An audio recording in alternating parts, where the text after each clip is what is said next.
buenas noches. Hoy vamos a debatir sobre las lecciones que nos deja el caso boliviano para la política en América Latina y en particular, ¿por qué no decirlo?, para nuestro país, para México. Bueno, como siempre me da un enorme gusto recibir, como todos los martes, a Carlos Bravo Regidor. Carlos, muy buenas noches. Muy buenas noches, ¿cómo están? Paula Sofía Vázquez. Paula, muy buenas gracias. noches. Y Gibran Ramírez. Gibran, muy buenas noches. ¿Cómo Muy estás? buenas noches, Leo. Empecemos contigo. ¿Qué lecciones deja el caso de Bolivia? Creo que son muchas, por cierto. Tema fascinante, desde luego. Terrible lo que está pasando en Bolivia, eso también hay que decirlo. Hoy por hoy sigue sin haber gobierno, en fin. Bueno. Pero ¿qué lección nos deja? Primero quiero decirle al presidente Evo Morales que es bienvenido en esta tierra. Bienvenido, hermano presidente. Creo que los acontecimientos han dejado claro el envilecimiento intelectual y moral de la conversación pública mexicana. Por una parte, no se acepta o se deja de llamar golpe a lo que es a todas luces un golpe. Me encanta el trabajo que están haciendo en Oráculos para darnos elementos de interpretar. Hay un texto que se publica que En el blog, ¿no? pone 3 elementos, Sí. ¿no? Si se desplaza al Ejecutivo, lo hace otro agente estatal y es por medios ilegales, eso se llama golpe de Estado clásico. Sí. No es que los militares invitaron con una revuelta. No, es un golpe de Estado, de eso no hay duda. Claramente, teóricamente, eso se llama golpe de Estado. Por Perdón, otra nada parte, más decirlo de ayer en esta mesa, y hoy lo seguiremos discutiendo. Ayer, por lo menos los 4 que estamos en esta mesa, coincidimos que sí era un golpe de Estado, ¿eh? Sí. Para ir llevando las cuentas, Sí. ¿no? O sea, no ha sido el caso en esta no mesa. ha sido el caso Sí. de la hora de opinar. Sí. Y en segundo lugar, hay quien justifica el golpe de Estado diciendo que es producto del descontento por un fraude electoral. Eso quiere decir que no han leído el informe de la OEA, que no habla de fraude electoral. ¿Por qué? Primero se critica el sistema de cómputo y el flujo de la información. ¿Cómo Pero es responde? duro, es durísimo. Sí, pero a ver- ¿Estás de acuerdo que es Sí, durísimo? vuelvo a lo de Oráculos. Sí, sí. Estaría padre que se dieran una vuelta por el análisis de Luis de la Peña. Es prístino. Primero, se critica el sistema de cómputo por el flujo de información y la seguridad de ese flujo de información. La respuesta del gobierno boliviano es decir, aquí están las actas. Después se examinan 333 actas y se encuentran 78 con irregularidades graves. Bueno, la audiencia tiene que saber que si se anulan los votos de esas 78, el resultado permanece igual. Evo Morales ganó por más de 10%, no por un punto 56%. Es decir, no hay fraude electoral, hay claridad. Se pueden criticar los errores del presidente Morales, como A ver, se puede critícalos. criticar No, los es de- que sí es importante criticarlos, porque yo creo que no puedes tener esta discusión sin aceptar que lo del referéndum que hizo Evo Hay- Morales es un escándalo, que no haya hecho caso a los resultados del referéndum, que haya pedido participar en una elección donde no tenía derecho a participar. Hay un No, es que problema. sí es importante A ver, eso. Hay un litigio Gibran. ahí constitucional detrás. Yo creo que sí hay un problema en la forma de gestionar la sucesión en los cambios de régimen. No lo logró Correa, Sí. no lo logró Morales, con 2 modelos distintos, Correcto. digamos, pero no se ha logrado de manera correcta. Y en última instancia... esa es una lección, Me parece... Sí. Sí, pero yo creo que el presidente López Obrador tiene muy claro, lo ha dicho desde el principio, todo el tiempo, para nosotros no es una opción. Por nuestra historia, la reelección no es una opción para México. Ahora, sí me llama la atención lo facilista de los argumentos que descalifican que se le compare con otros líderes mundiales que permanecieron en el poder. Porque dicen, no, es propio de parlamentarismos.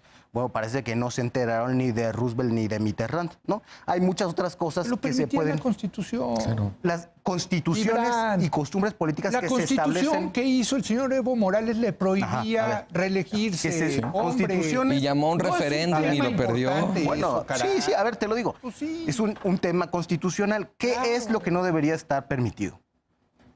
Alargar el mandato para el que se fue elegido, como está haciendo Bonilla, que es un escándalo. Sí.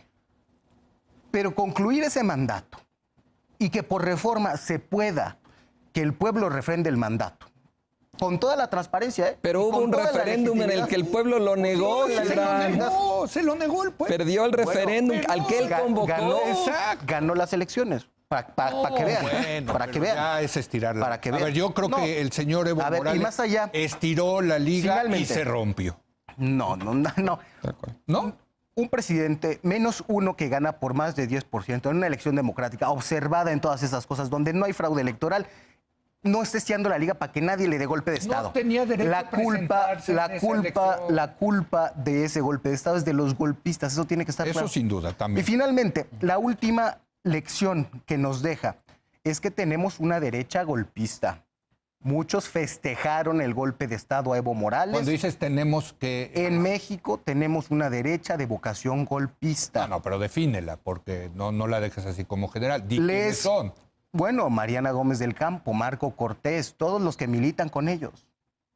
No solamente O sea, estás diciendo que algunos militantes del PAN. Principalmente del PAN, pero hay muchos otros. Porque hay que, si vas a decir algo así, tienes que quien no Sí. condena el golpe de Estado, quien no pone sobre la mesa primordialmente la paz y la autodeterminación de los pueblos y es capaz de legitimar que un militar, que una policía derroque a un presidente electo democráticamente, ese es un golpista, ese no es un demócrata. Yo creo que es una acusación muy seria y por lo tanto hay que ponerle nombre y apellido para que no quede así como hay una derecha golpista. Bueno, como hay una derecha golpista, hay una derecha no golpista, ¿no? Mira, Carlos, muchas cosas. Esta mañana recuperaba un texto que escribió Octavio Paz a raíz del golpe contra Allende en Chile en 73. Y que me parece extraordinario, vale la pena realmente volver al. Se llama Los Centuriones de Santiago, se publicó en plural. Y una de las cosas que dice ahí Octavio Paz, que me parece muy pertinente traer a colación, decía Octavio Paz que desde luego había que condenar el golpe en Chile y que manifestar abiertamente indignación. Decía, pero la indignación es una moral y no es un sustituto de la política. Decía, y condenar este hecho inequívocamente no debería impedirnos poder analizarlo críticamente.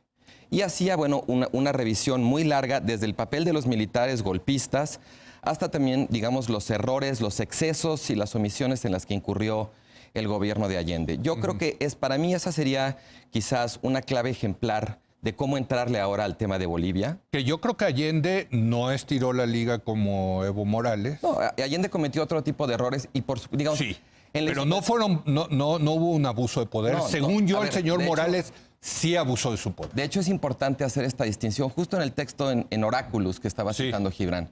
Ese texto dice, bueno, es muy interesante ver la evolución de los golpes, digamos, clásicos de la era de Guerra Fría y ver los golpes de ahora. Los golpes de antes solo tenían un adjetivo, militar. Los golpes de ahora les proliferan muchísimos adjetivos. No estoy diciendo que sea el caso de Bolivia, por cierto, el texto de Oráculos no habla de Bolivia. ¿no? Porque Bolivia todavía está, digamos, muy sobre la marcha. Pero el punto aquí es que, digamos, la comparación que estaba yo haciendo ahorita viene acaso por lo que propone Octavio Paz sobre cómo pensar este tipo de episodios en clave histórica. Aquí me parece que hay dos cosas con las que tenemos que habérnoslas sin incurrir en maniqueísmo. En primer lugar, me parece a mí muy claro que lo que vivió Evo Morales, que no hay tal cosa como un golpe democrático. Lo que le ocurrió a Evo Morales es un golpe autoritario. Y eso lo que le ocurrió a él. Antes del golpe militar. Lo que lo sacó del poder es un golpe. Porque hay interpretaciones que dicen como que esto fue un acto democrático. No. Ayer Castañeda lo definía como autogolpe. Bueno, no creo que sea eso. No. Pero bueno, digo... Autogolpe el de Fujimori a principios de los 90. Pero bueno, mi punto...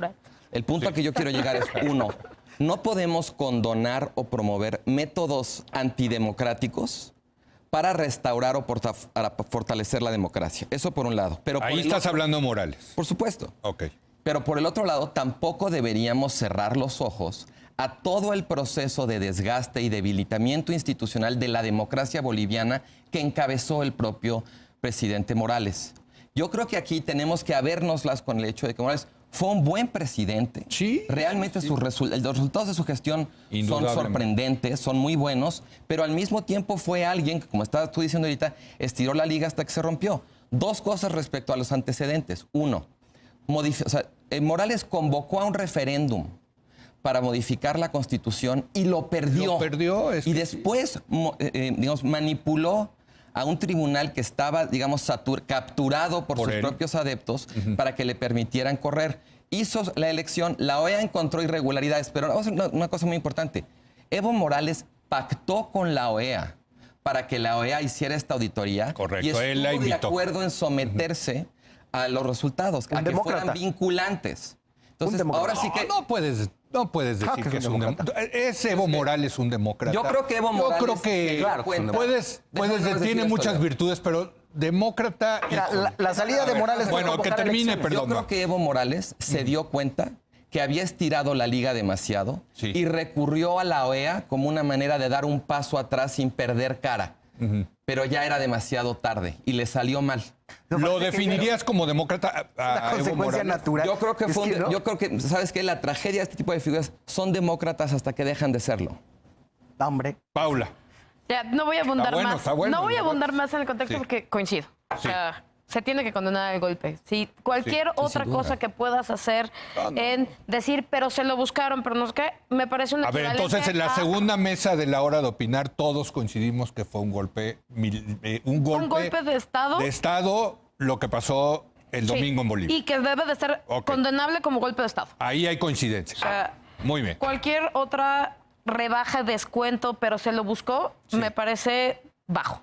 No debería ser. Lo segundo es, efectivamente, un golpe de Estado nunca te va a restaurar el orden institucional. Nunca va a restaurar, no es la vía para restaurar el orden institucional, ni tu constitución, ni hacer una vuelta a la democracia. Ahora, un orden que ya estaba vulnerado de antes, hay que decirlo. Claro. Es que ese es el Pero tema, ahora, la manera de componerlo no es con menos democracia, es con más democracia. No es descomponiéndolo más, no es terminándolo de romper. Exacto. O sea, creo que la idea de estiró la liga, decir, bueno, y la terminaron de romper ellos, no la terminaron de romper Evo. O sea, este tema de que haya convocado ya a elecciones para... Sí, que diera marcha atrás. Sí, echó para atrás. Bueno, pero o sea, sí había una rebelión en las calles. Claro, había descontento, pero era un descontento porque estaban pidiendo que no se quedara él, no porque hubiera un golpe. O sea, definamos cuál era el resultado que uno estaba pidiendo. Ahora, en la las calle, policías ¿no? y los militares pues tienen que tomar una decisión si van a entrar a reprimir o no esos disturbios sociales. Ahora, nunca se lo Perdón, que termina tú. Ahora, en el tema, ese contexto, ¿en qué lecciones saco para México? Yo sacaría 3 lecciones. Una, coincido con Gibran. Cuidémonos de las derechas reaccionarias ultras que se están gestando en todo el mundo y aquí en México. O sea, por cierto, lo de España ya lo... Estos eventos, o sea, es Vox. Qué horror. Y es... O sea, estos eventos son un mecanismo de revelación a gente que no tiene ni visión humanista, ni visión de derechos humanos, ni compromiso constitucional, ni muchas otras miles de cosas que nos tienen que preocupar, porque al final el problema de la izquierda es que si no lo hace bien, es que les abre la puerta a estas personas. El segundo, protejamos también, no le demos tanto en la torre a nuestras instituciones con tal de hacer cambios poderosos. Sí. De concentrar el poder, claro. De hacer tribunales a modo, o de hacer... Nunca sabemos cuándo los vamos a necesitar. Sí. Nunca sabemos cuándo vamos a necesitarlos como un mecanismo de fortalecimiento de nuestro propio poder. Sí, de resolución de controversias. Claro. Y la tercera, diría, también... Hagámonos ya cargo de que los organismos internacionales no son políticamente neutros. Porque sean los económicos, sean los políticos, hagámonos cargo de que ya son entes políticos que tienen una agenda específica y que sus decisiones van muy de acuerdo a esa agenda específica. A mí me parece en este tema que lo que ha hecho Almagro con la OEA, en muchos casos, no solo en este, en muchos casos, ha sido muy perjudicial. Debería renunciar. A mí me parece muy perjudicial. Hay quienes opinan lo contrario. A mí me parece que... ha ayudado digamos... Si el multilateralismo no sirve para la paz, no sirve para nada, Leo.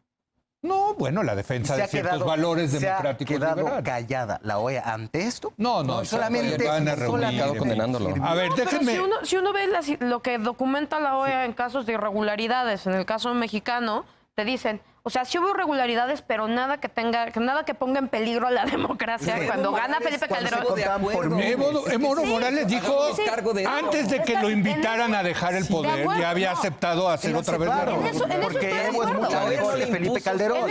En eso estoy de acuerdo. Y yo diría, sigámoslos invitando, Pero dejemos de pensar en esta entelequia en la que son políticamente neutros y son buenos de la bondad y la bonditud. ¿Por qué pactó Tienen Evo una con la agenda. OEA? Porque ya venía de...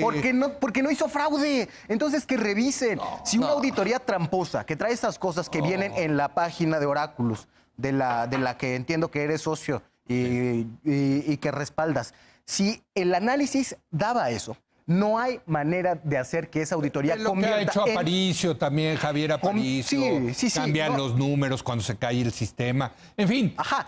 A ver, los resultados de la auditoría son los que resumen. Pero déjame ponerlo diferente. Te doy...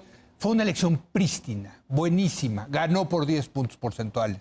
Lo que hizo antes fue abusar de su poder. Fue un agandalle político, hacer un referéndum, perderlo y volverse a presentar en una elección en la que constitucionalmente estaba constitucional para dirimir la controversia. Un tribunal por los medios controlado por él, perdóname, eso no es democrático. Formado según la correlación de fuerzas en el Congreso boliviano.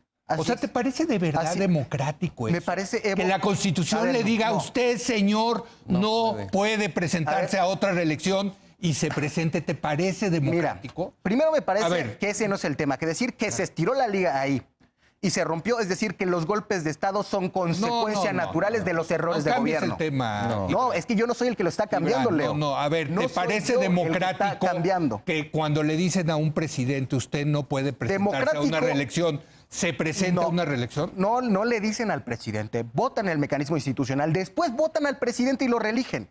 ¿Por qué? Porque fue el mejor presidente en la historia de Bolivia. Dice Carlos que han afectado o desgastado la democracia boliviana. ¿Sí? Bueno, toda esa institucionalidad, en realidad, se crea a partir de la llegada de Morales. Antes no existía un país ordenado, no tenía ni sistema financiero. La mayoría de la economía estaba en dólares. Gibran fue un gran presidente. Y un demócrata. Que pudo haberse ido por la puerta grande, pero no pueden. A ver, tú eres politólogo. Voy a terminar. No pueden. El poder los cega. No pueden dejar el poder. Se aferran a la silla. Dicen, no hay nadie que me pueda sustituir. Después de mí es el apocalipsis. No, creo que hay un problema. Creo que es un viejo problema de la política. Te contesto. No es un problema de... Te contesto. A ver, es un Paula y luego. Bueno, me lo estás diciendo a mí, ¿no? A ver, perdón. Es un problema de deficiencia institucional en las izquierdas.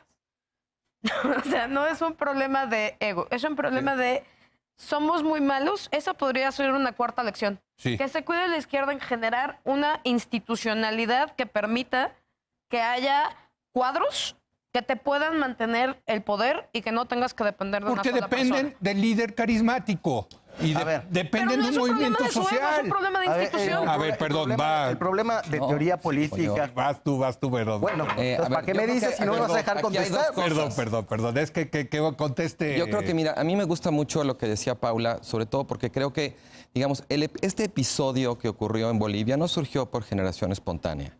Y el hecho de que hagamos un análisis crítico de toda la trayectoria histórica que desemboca en él, no quiere decir que justifiquemos el golpe. Desde luego que no.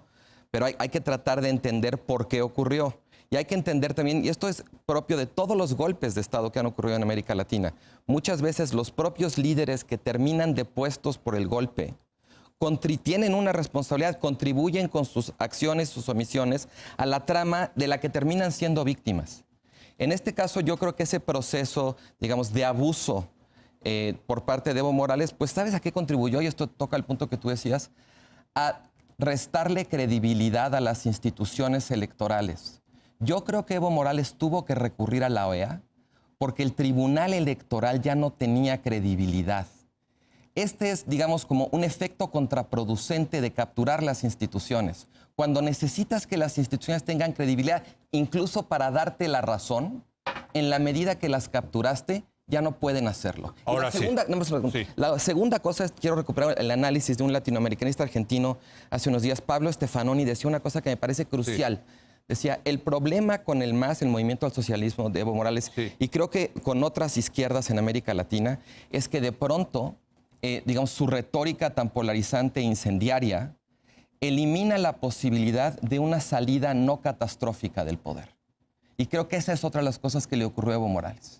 A ver, ahora sí, Gibran. Sí, bueno, el problema de teoría política que apuntabas, de aferrarse al poder, que es el problema de la tiranía, que implica que los gobernantes gobiernen para beneficio propio y no del pueblo. Yo creo que ahora que saquearon la casa del presidente Morales, puede verse que era un clase mediero bastante modesto y que no se verifica eso. Lo que sí hay es un problema de sucesión con los presidentes que cambian los regímenes políticos. Tenemos el caso de Rafael Correa, cuya sucesión salió mal en el sentido de que el sucesor echa para atrás los cambios, y el caso de Evo Morales. Es cierto, no había un sucesor que marcara electoralmente igual, no había cuadros. Pero es cierto también que eso no debe ser responsabilidad nada más de los líderes políticos, sino de los bloques sociales que los acompañan.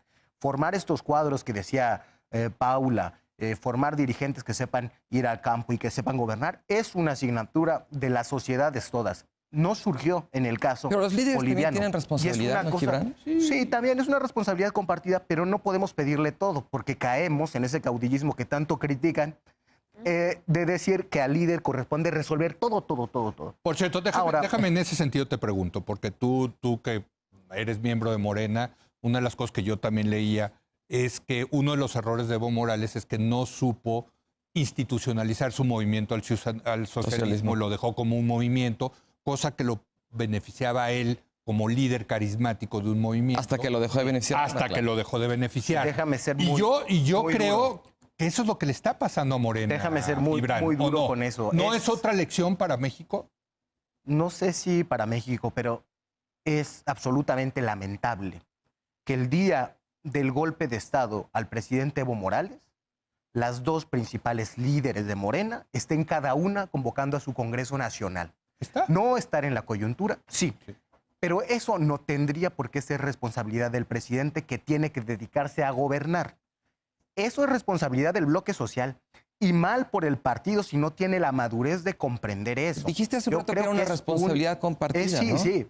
Pero ¿cuál es el pedazo de esas que le toca al líder? Pues no sé, si en sus días de descanso quiere irse a militar, eso podría ser. El presidente en sus días de descanso se va incluso a gobernar. Estamos de acuerdo, pero de una lección de lo de Bolivia es que López Obrador tiene que cuidar su sucesión.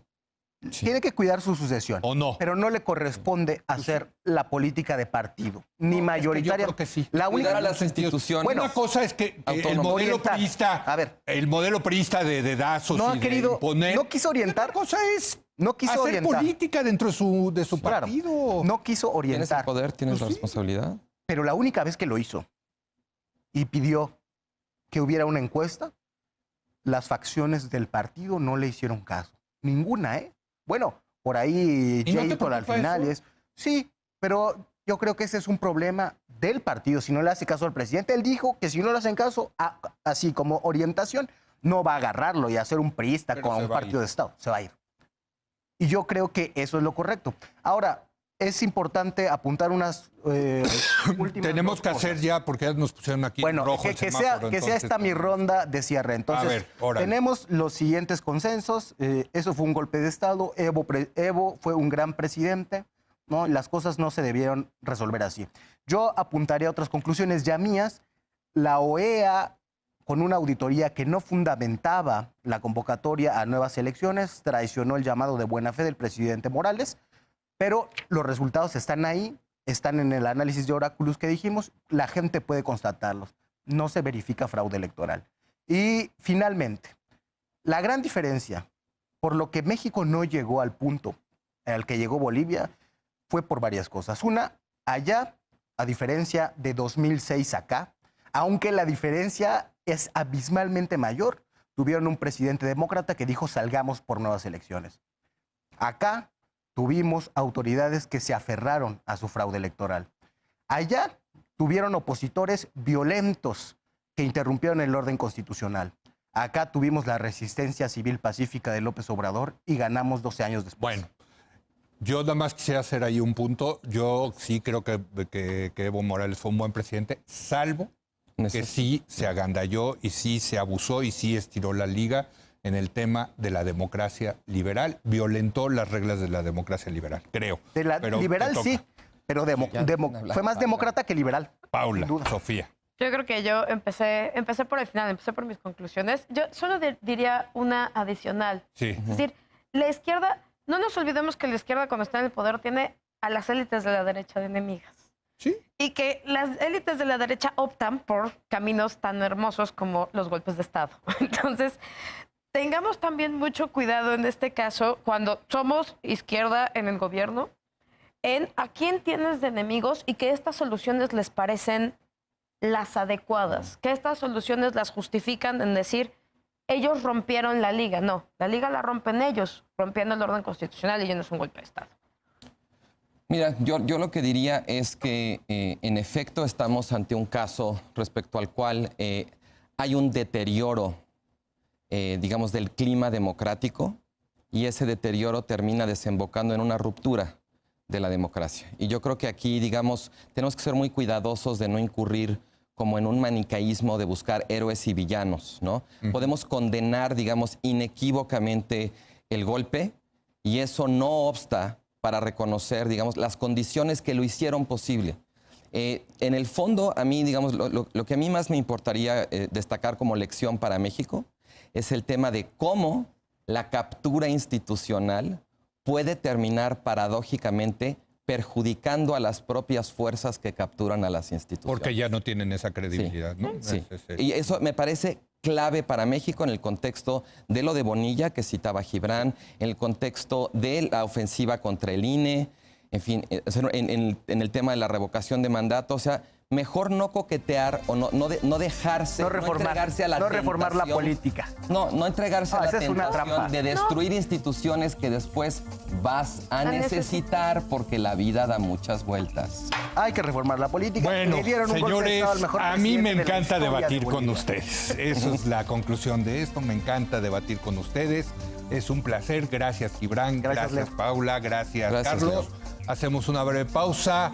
Viene Eduardo Guerrero para analizar el tema de la seguridad y el caso de la masacre de la familia Levarón. Un caso que sigue ahí muy caliente, muy presente. Regresamos en un momento.